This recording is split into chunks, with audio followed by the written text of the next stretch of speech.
On episode 298 of this podcast, we're going to be talking about digital marketing and how to get the maximum return on any marketing that you do. And my guest, Rich, shares the 4 F's of digital marketing so that you can stop wasting time and effort on marketing that doesn't work. If this sounds like something that you've experienced in the past, you've been frustrated with your social media presence or trying to figure out how to get more views or better SEO on your website or just more traction so that you can get more leads, so you can get more clients, this is the episode for you. What's up, friends? I am Ryan Coral from Studio Sherpas, and this is the Grow Your Video Business podcast, the show for corporate and commercial filmmakers where we talk about the business of production. We talk about sales, marketing, mindset, all of the things that you need to build a scalable and sustainable business. I've been in this business for 17 years. I've got a team. We've got a production studio near Detroit, Michigan, and I have learned a lot in 17 years, made a lot of mistakes, but I have been able to, by the grace of God, build a 7-figure video production studio, and I'm excited and very passionate about sharing the things that I've learned, the wins, the losses, and help you to learn faster. If that's interesting to you, I do have a workshop. What do I have? What has he got for us, Ryan? I have a workshop where it's a little over an hour long, and I go through all of the 3 biggest things that I've done in my own video business to help me make more time. That's not possible. Help me make more money, be more profitable, find more time so that I'm not working so many hours inside of my business. And I put this together in a workshop for you. It's completely free, and you can download it. If you go to studiosherpas.com/workshop, you can get access to the workshop today. So feel free to, stop this video right now, punch in that URL so you don't forget it, or you can check the show notes. The link is in there. With that, let's jump into this episode with my friend, Rich Brooks. What's up, friends? Hey, welcome to another episode of this show. My guest today is Rich Brooks, who is the founder and the president of Flyte New Media, a digital agency in Portland, Maine, that has been in business for nearly 25 years. He is a nationally recognized speaker on entrepreneurship, digital marketing, and social media. He's also the host of the Agents of Change podcast. Rich, what's up, man? Welcome to the show. Thanks so much for having me. I have to update my bio, obviously, because we actually have been in business for 25 years or over 25 years at this point. Yes. So, we got the swag all made up. I don't have anything within arm's reach, so you just have to trust me. We have swag for our 25th anniversary. Took the team down to Fenway to watch the Red Sox lose. It was a great day. Oh, man. Speaking of losing, I'm taking the team on Thursday to watch the Tigers, and I'm sure that they will probably lose. It's an uphill battle over here in Detroit the last few years. So, yeah.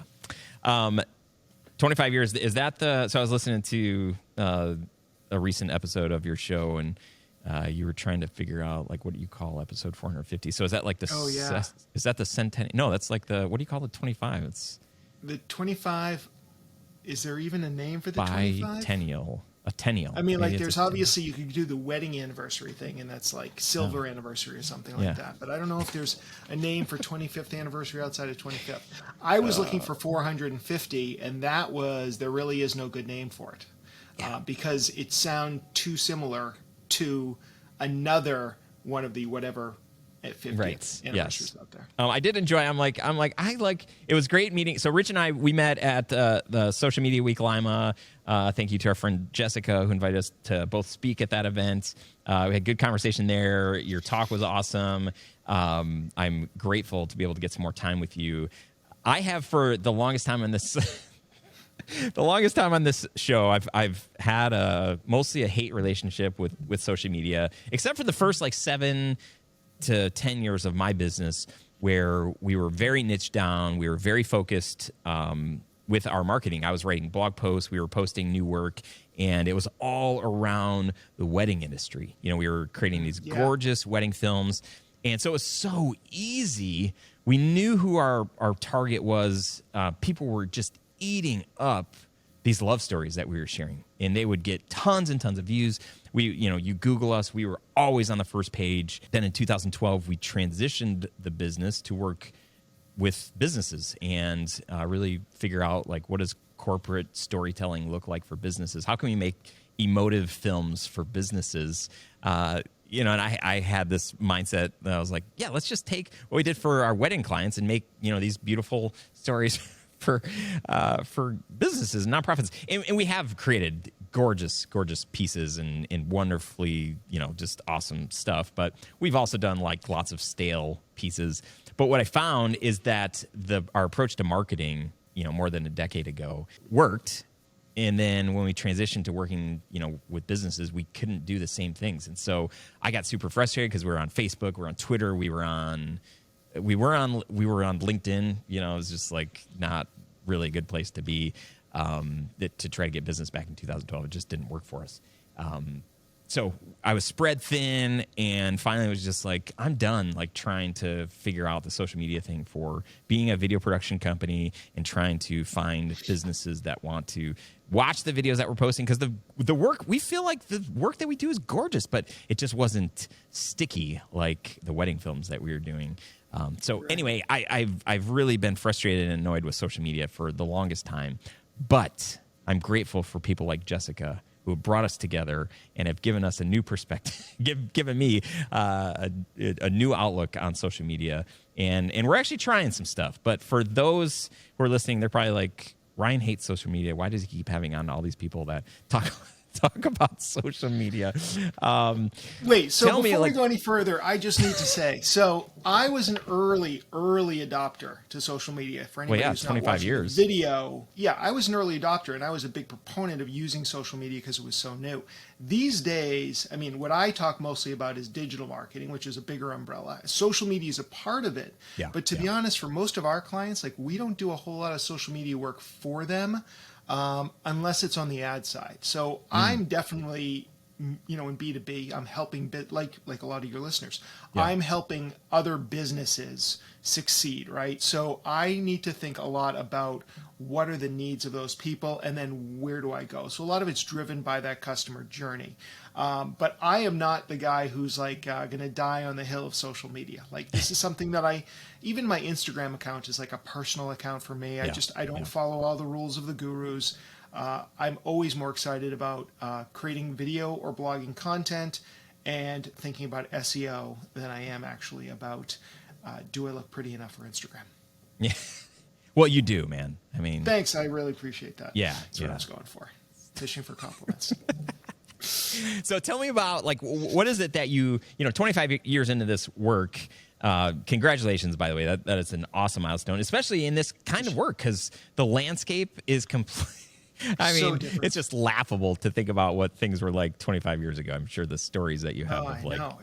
Well, just like designing for websites for browsers that were 640 by 480. It's like a post stamp today. So just like, and the fact that everybody was on like 28.8 baud modems, it's just like, it was a completely different world back then. No Google, no Facebook, no TikTok, nothing. So it was very interesting times to have started in, for sure. What do you love about what you get to do? It really has evolved over time. So it was about designing websites, and then it was about blogging, and then it was about marketing. But as I've grown up in the company and the company's grown, I do very little client-facing work these days. I'll do the sales, I do business development, but I'm not doing as much of the work, or very little work myself. Yeah. These days, what I'm most excited about is just creating a business that I would want to work for. So I'm really focused on Flyte New Media, and how do we make sure that we're taking care of our clients? And I know this sounds like I'm blowing smoke up my own kilt right now, but this is literally what I think about on a day-to-day basis. How can I make this the best experience for our clients? How can I make it the best experience for my employees? These people, we're a small group. There's only 10 of us. And it's like, how do I build them up? How do I get them to do their best work? How do I get them to feel like they're making a difference in the world? And those leadership type things and growing the business so it's successful, right now, that's where my heart and my attention is. I love that.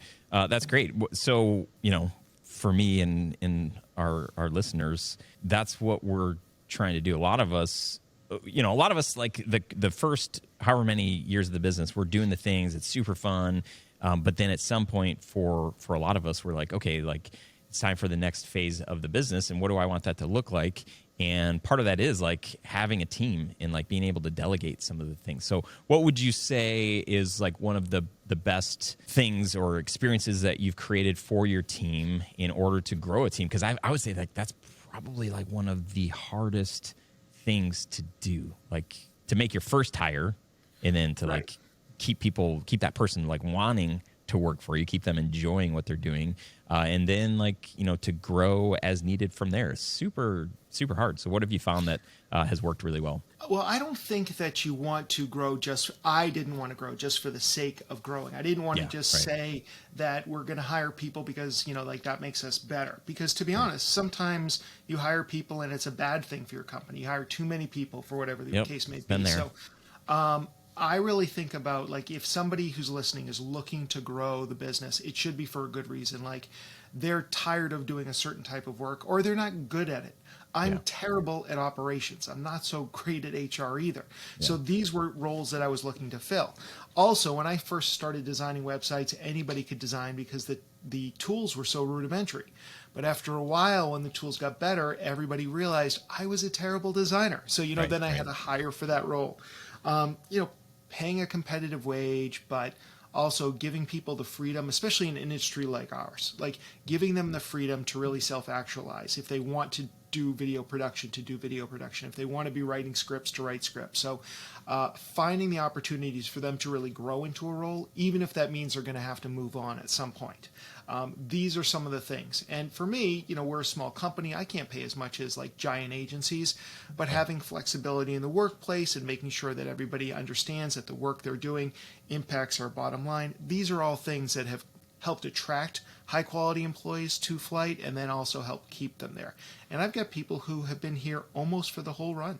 So and we also have a group of younger people who have been hired since COVID. So it all depends. Yeah, that's good advice. And the name of the show, Grow Your Video Business, that the implication could be like, oh yeah, like, I want to have 8 people, 10 people in a big studio. And I just want to stop you right there. If that's what you're thinking.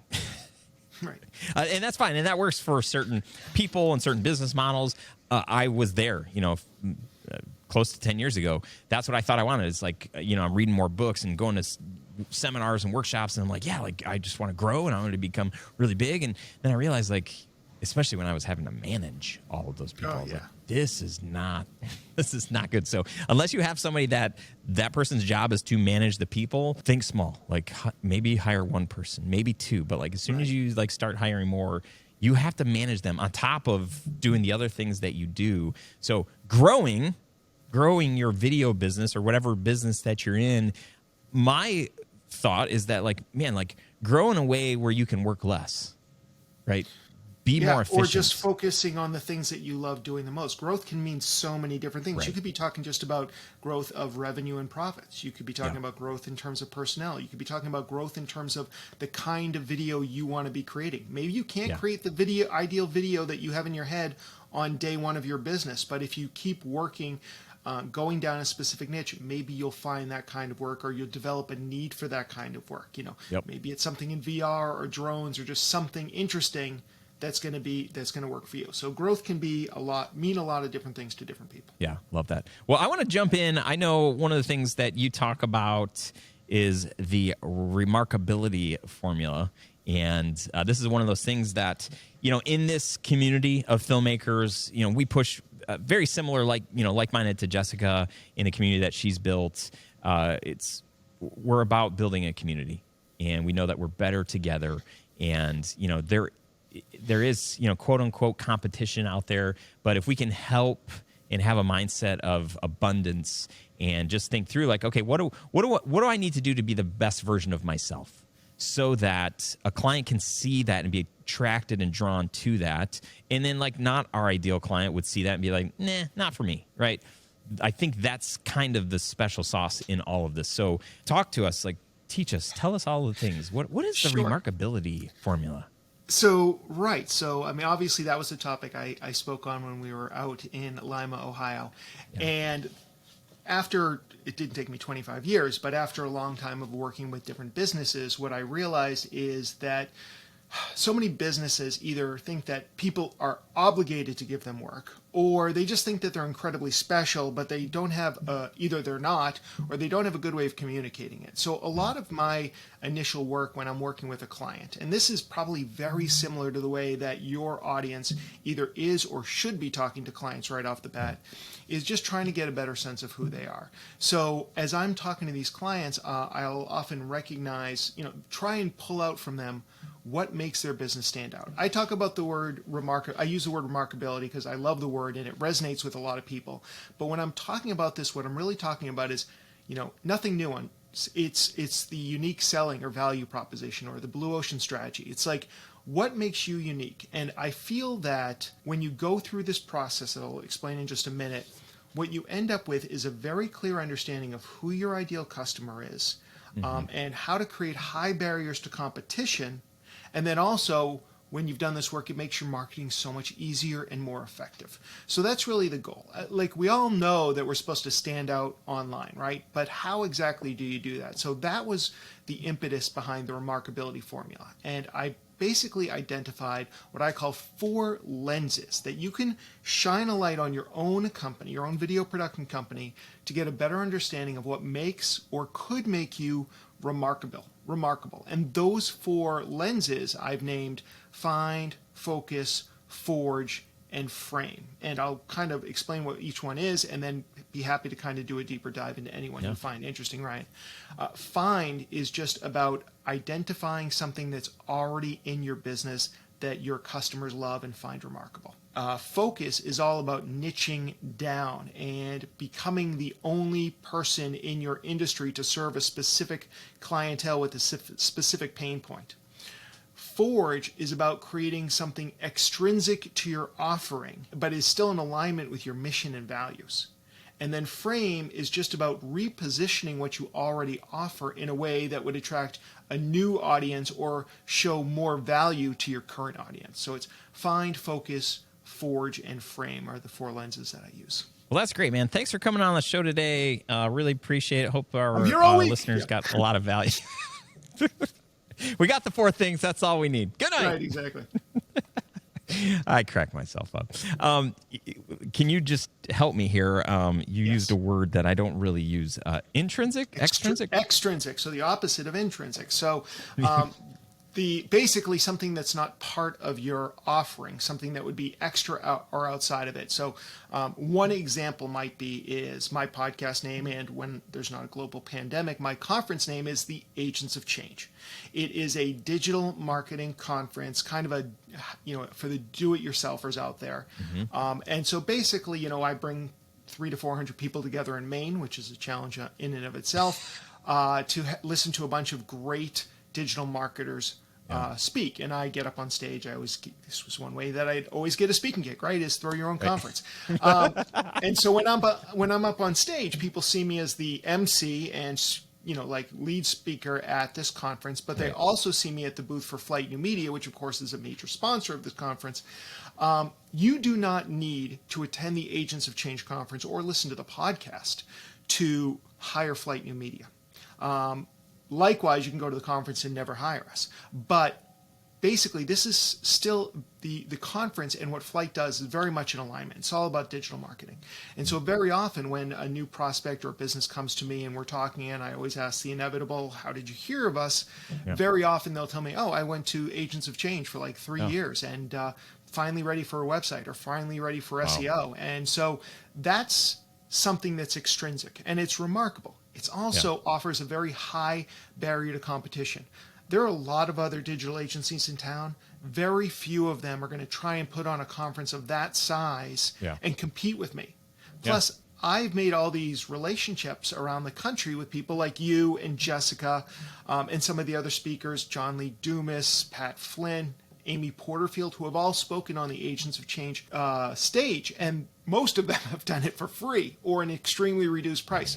They're not going to be able to do that. It's going to be very expensive for somebody to put on a similar event. So it is a very high barrier to competition. Yeah, so that's amazing. A very roundabout way of explaining the word extrinsic. So thank you. As my listeners know, the big words, just I like to stumble over them. And show my smarts. I am a college graduate, though, for anybody who thinks otherwise. Okay, just a little my insecurities. I learn new words every day. So let's just say, let's say you're a video production company, based in, I don't know, like Detroit, Michigan-ish area. What's an example of like an extrinsic thing that we could be doing? Well, I mean, on some level, you're already doing something. You've created this audience, and you've created this kind of a membership course, I believe, or whatever it is. So that one thing, it already elevates you. You're already becoming a thought leader in your industry because of it. Becoming a thought leader, actually, that's part of like the find category also, because what's already in your business. You're in your business. You are a very likable person. You're very transparent. People are drawn to you. So that can already be a benefit. You can be a thought leader. People want to work with Ryan because Ryan's the guy who's done all these things. He teaches other agencies how to run their agencies. Like, of course, I'm going to at least consider Ryan's company for my next video shoot or whatever it may be. So that could be something. Another thing that I've seen being used, which I really like, is the idea of, is there an underserved population near you that maybe doesn't get into your business because the barriers to entry are too high? Maybe it requires a college education or special training or whatever it is.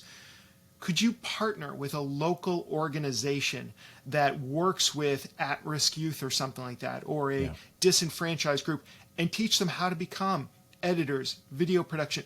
That's an amazing thing. And suddenly people are like, you're getting all this publicity, you're getting press releases written about you, and all of a sudden, plus you're doing a good thing. Yeah. And this is why it's important. Like that's the kind of thing that would be important to me, and maybe to you too, but not necessarily. So if you're going to do something like that, find something that is in keeping with your own personal values as well as your company values. But those are, conferences and working with underprivileged or underserved communities.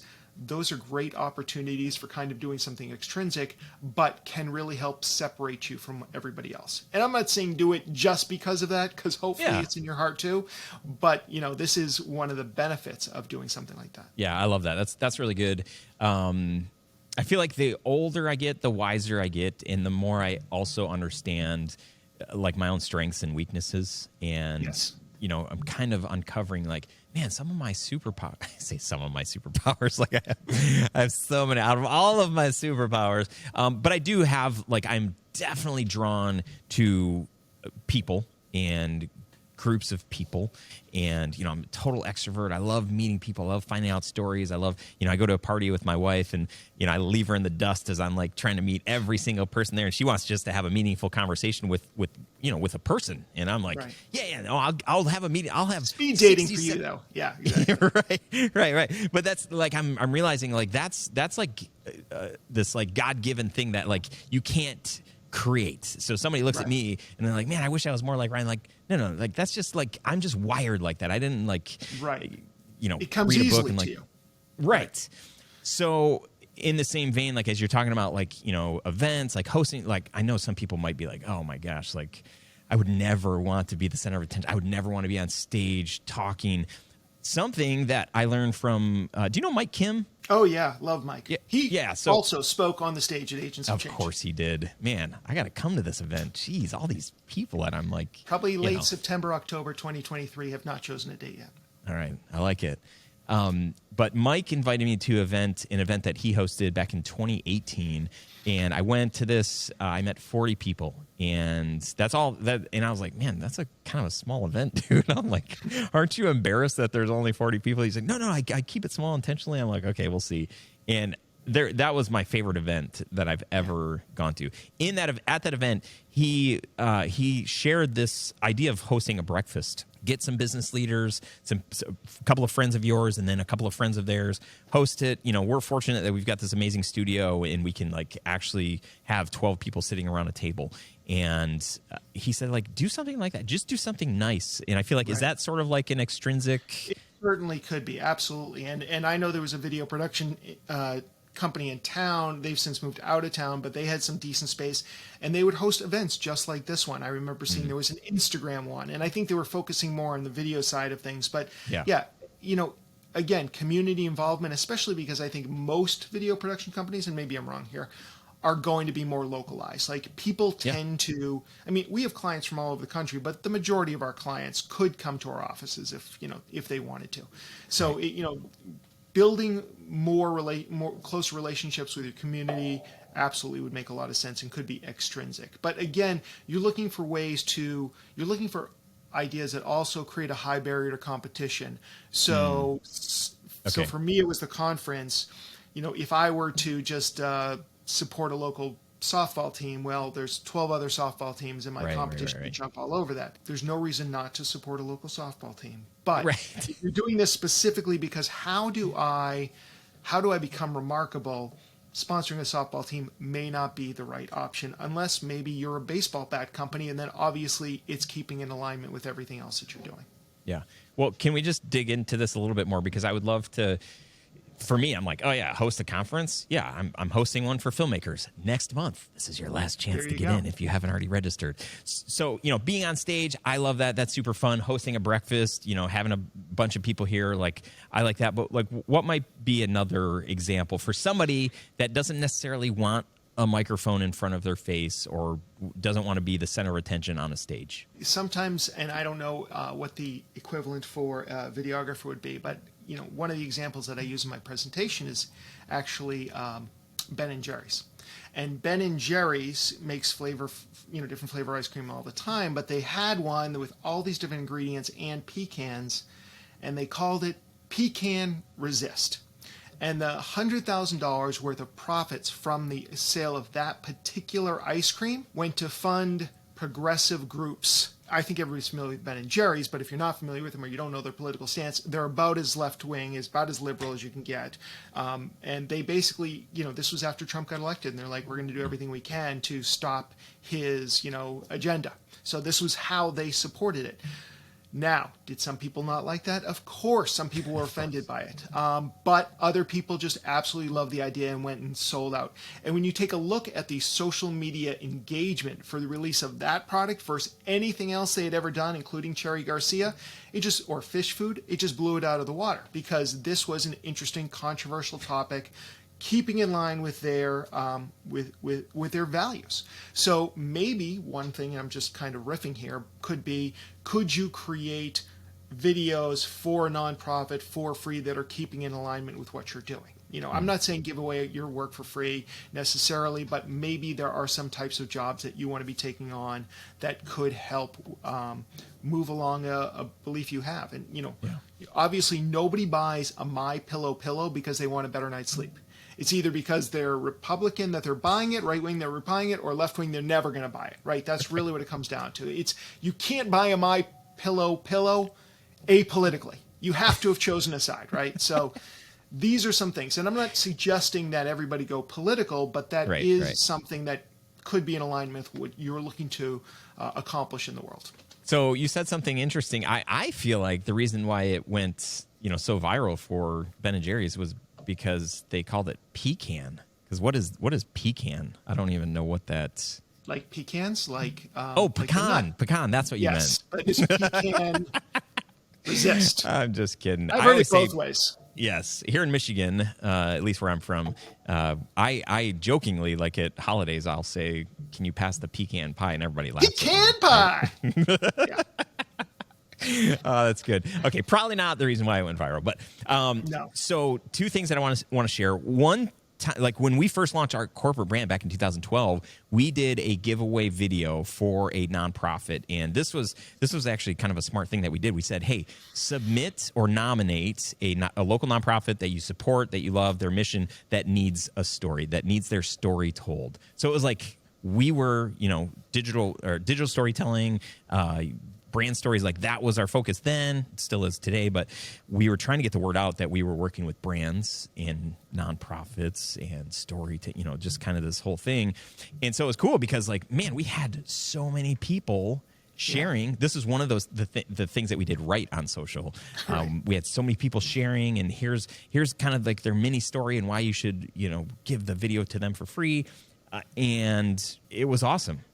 Yeah, that is it. That is like what we're talking about. But then, adding a whole nother level of complexity or just magnifying it, because all of a sudden now you've got all these different nonprofits. They all want to win this, so they're putting the word out. Maybe if there's a contest, or if it's driving traffic to this page, building up awareness of your studio, and then obviously you've got this finished product that you can show off as well. So a lot of boxes being checked in that example for sure. Yeah. And then the other thing you brought up, and I want to say this publicly so that people can hold me accountable to this. So we have this amazing studio. We're neighborhood to a couple of like lower income areas, and I've wanted to the last couple of summers. And I think I used COVID as an excuse, like, we still can't do it, and we're kind of busy. And it's been on our, we use EOS, and so it's been on our long-term like IDS list of like, host a camp for underprivileged kids that just can't afford, and it would be like video, like we'd teach them some aspects of video. Yeah. We would probably have some type of workshop where they could just use a phone. They can use our fancy gear, and we can do some fun stuff. My guys would love to do it. I would love to do it. We haven't done it. We just need to put it on paper and say, we're going to do this. It would be something that's like close to our, or like in line with our core values. It's going to give us some good exposure. That's definitely not why we're doing it, but knowing that we can do something really good for the community, and also knowing that it's going to come back, and like it's going to be a huge blessing for us to have taken part of that, even if that was the only thing that came from it. So hold me, I don't know how you say it, hold my feet to the fire within the next, I would say like by next summer, I want to have hosted something. So if it's just a half day thing that we're doing at our studio, if we're going to the school and doing it, I want to do it. So make me accountable. All right, we'll hold you accountable. No, I think that's a great one. And again, there's so many benefits to doing something like this. Obviously, from my standpoint, from the Remarkability standpoint, is how does your agency stand out? How do you gain attraction? How do you attract the right type of clientele? How do you hold off the wrong type of clientele? How do you create these high barriers to competition? I mean, what you're talking about is going to be an investment of time and money. Right. If you do it, and then one of your competitors says, we're doing one too, like, it's not going to be impressive. It's not going to be remarkable for them, right? It's remarkable for you because you came first. Yeah. Sometimes doing something novel only lasts a little bit. Like, you only have the what do they call it? Front runner status for only so long, and then everybody's doing it. But other times, because you were the first, that actually lasts a long time. So those are the things. But then also, like, as you're out there marketing, and I just had an experience the other day, and I guess this is going to show where my political leanings are. So, feel free to hate me after this. But in Maine, they were talking about school libraries banning certain number of controversial books that were for LGBTQ students. And not that I have an LGBTQ person in my life, or a close one at least, I still find the whole idea of banning books reprehensible. Sure. And then I heard that all the local libraries had now run out of one of the most controversial books, maybe because everybody was trying to get it, because the publicity went up, whatever. So I just decided that I was going to go to I reached out to a local bookstore. I bought 10 copies of this book, and I donated it to the Maine library system called Minerva. And me being me, I took some photos and posted it to Instagram. I got about 260 responses or engagements to date, since a few days ago, posting it up there, which is about 250 more than I usually get on Instagram, because it's not really work. But again, using this was something that meant a lot to me. Using those kind of things is a way of certainly raising your profile and kind of saying what you're all about, and driving attention and getting people to start talking about you. Yeah, that's good. I would love to talk about framing. That's the other one that's, I feel like we talk a lot about niche. Sure. A lot. Right. It's just so a we don't struggle. we don't need to go down that one. So framing is another tricky one. One important thing to know is, as you go through these four lenses, it's not you stop after you find one thing that's remarkable about your business. You go through all of them, stack them on top of each other, and that's where you really stand out. Not every business or every nonprofit is going to find something in every category, so don't worry if you can't. But give you a couple ideas around reframing or framing that I've seen in the real world. So one is a beverage we all know, Red Bull. And Red Bull, when it it had been a local Indian product, and then basically it went global after it was purchased. And they could have said, we're a soda, and gone head to head with Coke or Pepsi, and they would have been crushed and we never would have heard of them. Instead, they shrink the can, double the price, promote this ingredient called taurine, and position themselves as an energy drink, which was a brand new category at the time. Fast forward to today, I think it was last year, they'd made $6 billion in sales. They're obviously one of the most recognizable brands in the world. So this is an example where instead of going head to head with a company, they basically reframed what they did. Ours is not a soda, it's an energy drink that gives you wings. That's it. It wasn't any different than when it had been when it was just, a local small Indian drink with a different name. So that's one example about framing. And another one that I absolutely love is the story of this woman who was teaching Mandarin in California. She was doing great business, but over time, a bunch of low-priced competitors came in. Then there was the internet, and suddenly people from all over the world could teach anywhere, and she found that her business was just being eroded, and people were going to these low-priced competitors, and she was just competing on price, and it was not a place she wanted to be. She ends up hiring this guy, Matthew Pollard is his name. He wrote The Introvert's Edge, really interesting guy, but he also helps businesses position themselves, and he identified two people she was working with. And they had both been recently reassigned to China from their businesses, right? So they were moving to China. They had to learn the language. She was teaching them Mandarin, but the other things that she was doing is she was teaching them about Chinese business etiquette, and she was working with their spouses and children to acclimate them before they moved over there, because it's expensive for a company to send an employee to China or anywhere to relocate them, all the costs that are involved, only to have them fail 6 months later. And so we asked her, so you're not really teaching Mandarin as much as you're helping people succeed in China. And from that moment on, they're like, okay, you're now the China success coach, and you're only going to focus on this audience, and you're going to help them succeed in China. It was nothing new. It was nothing she hadn't been doing already. Right. But basically, by reframing the conversation, she's no longer competing on price about Mandarin lessons. She's helping business people succeed when they're relocated to China.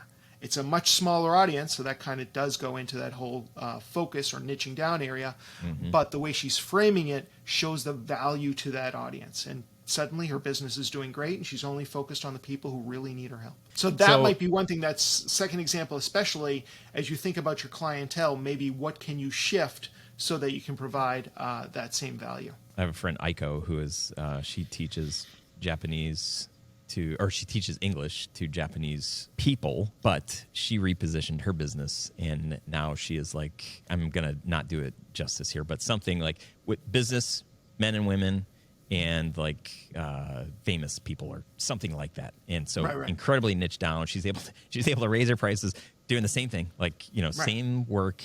But it's like, oh, I'm going to reposition this and niche down. So I think part of the challenge in this, though, is I'm not a good branding person. I'm not good with copy. I hire branding company to help us with our cute taglines and that sort of stuff. So when you talk about framing and repositioning what you offer, and you talk about this guy, how he was working with this woman and helped her discover that, because we can get so caught up in our work that it's really hard for us to figure this stuff out on our own. Right. But to have somebody come alongside and say hey, I'm noticing there's a trend, there's a, and here's what it is. Do you have any good advice for how to do that on your own, or is there a better way, faster way? Well, I think certainly you could start by doing it yourself. And, we just had a company retreat, and we kind of went through the exercises again of who our ideal client is and what they're suffering from, all that sort of stuff. My argument would be is there's no harm in hiring out somebody to help you with that sort of stuff. In the same way that it's not bad for a company to hire a video production agency. They could try and do it themselves, but there's an argument to be made for hiring the professionals who can do it. So I think that investing in your brand and investing in your copy, those are great investments for your company anyway. Yeah. So I would strongly recommend people do look to an outside source. And the bottom line is you could hire a very expensive agency out of, New York or Chicago or LA, but you can also find people who are very talented in your own backyard. Maybe it's a solopreneur who helps with branding and things like that. So it doesn't have to, break the bank to be able to do that. And again, that's just one thing. I'd start to see if you could figure it out on your own and then see what some other people are doing. Are you already offering those services? Maybe you could basically position it that way. Or maybe you could create partnerships with other organizations that you don't directly compete with. And maybe that would be the new position that yes, we only do video, but we're partnering with this digital ad agency. So we're creating all the video content. Yeah. They're managing your ads. We're working together. So we've created a video ad conglomerate. Use better words than that. But that sort of thing where there's a lot of different ways that you can frame what you're offering and being able to show the new level of value that you're doing. Start inside. Yeah. Don't be afraid to collaborate, and don't be afraid to hire a professional that's within your budget. Love that. That's smart and the perfect segue. If somebody was like, man, Rich, what do you offer? How do you engage clients? What kind of stuff would you be able to do for somebody like us? Well, Flyte is a full range digital agency. So we design websites, we do search engine optimization, we do a lot of paid search and paid social. We do a little bit of organic social and a lot of content creation. We don't do a lot of video, but I'm sure you guys have that all taken care of. That's awesome. Rich, this has been super fun. Where can people follow along with the work that you guys are doing and just kind of keep up with you? Sure. Well, if you are interested in the work we're doing as an agency, you can head on over to TakeFlyte, and that's FLYTE.com. Since you're already listening to podcasts, if you like this digital marketing stuff, check out my Agents of Change podcast, or I am The Rich Brooks on every single social platform. So however you want to reach out, I'd love to hear from you. Awesome. Is there did I not ask an important question that you're like, man, I don't want to leave this show without saying this thing? I think you asked a bunch of excellent questions. And, my whole thing about the Remarkability formula is just that it is a process that people can go through on their own if they need to. Certainly, if you want to call me up and, bend my ear, that's great too. But this is a process that you can take a look at what you're already doing, seeing is there something that is already in my business that makes me remarkable and stand out? Is there something can I become remarkable by niching down? Can I be remarkable by forging something, which is where we spent a lot of our time? Or is it a matter of framing it? And then what are these things? Sit down with your team. Sit down with some of your favorite clients. Sit down with your spouse or your significant other. Work your way through that. And at the end, hopefully you're going to have a really good sense of how you can stand out in the marketplace, attract your ideal customers, keep the competition at bay, and just continue to succeed and grow. Awesome. Super good. Rich, thank you so much for sharing. This is great stuff today. I'm excited to come to your event next year. Excellent. And I'm excited to have you on my podcast, so people have to check that out soon too. That's right. Thanks, man. All right. Thank you for hanging out with me on episode 298. 2 more before the big 300. I don't know what I'm going to do yet for episode 300, but I'm going to do something special. So make sure you're checking your email that I will send you for, just some fun. I want to have a little bit of fun with this, okay? 300. Maybe not take Rich's advice here for episode 300. We'll see. But definitely look forward to seeing you next week on the show. If you're watching this, if you had a big takeaway or something that was challenging or maybe something that you don't agree with, I would love to hear from you. If you leave a comment on YouTube or Facebook, if this is where you're watching this, or you can always email me, ryan@studiosherpas.com. I would love to hear from you. If you think that this episode could be helpful for a friend, would you do me a favor and take a screen grab of this and just forward along? The more people that can listen to this and hear the show, the more people I want to help, and the more people that really should be charging what they're worth and not having to stumble through this business. It's hard enough to do it on our own, but that's not what my heart and my passion is about. I want to build a community of people that are trying to raise up and just make this industry better and make it easier for us to know how to run effective businesses and make incredible films along the way. So feel free to share it. I would love if you did that. And if you need anything, please don't hesitate to reach out. If you're wondering, I don't normally wear a hat on this episode if you're this far into it. But I am, it's like Labor Day weekend that I'm filming this. It's Friday. I'm coaching 6th grade football with a couple of good friends of mine. We just won a massive game today. So my throat, I probably do sound like a radio DJ right now. It was super fun. But we're going to my in-laws. We're going to hang on the lake for a couple of days. And this is the last thing I'm doing before we leave. So hence the hat and the big smile. That's all. I'll see you on next week's episode. Appreciate you so much. And onward and upward, my friends. See ya.